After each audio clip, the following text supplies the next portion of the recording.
আসসালামু আলাইকুম, কেমন আছেন আপনারা? আমি অনেক ভালো আছি আলহামদুলিল্লাহ। ইদানিং অনেকেরই ঘুমের সমস্যা দেখা যাচ্ছে, যে জন্য মানুষ দিন দিন অসুস্থ হয়ে যাচ্ছে।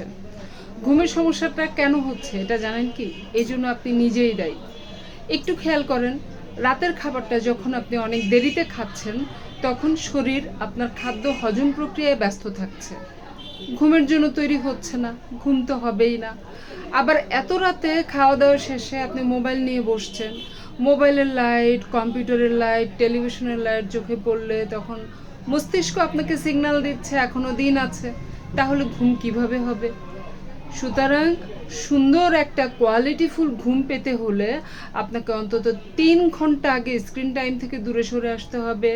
খাবার দাবার সন্ধ্যার মধ্যে খাওয়া কমপ্লিট করতে হবে। তারপরে এক টাইমে শুইতে যাইতে হবে। তাহলে দেখবেন আপনার ঘুম ঠিক হয়ে যাবে। মনে রাখতে হবে, ঘুম ভালো তো মন ভালো। ভালো লাগলে লাইক কমেন্ট শেয়ার করবেন, আর আমার চ্যানেলটি সাবস্ক্রাইব করে দিবেন। ভালো থাকবেন, আল্লাহ হাফেজ।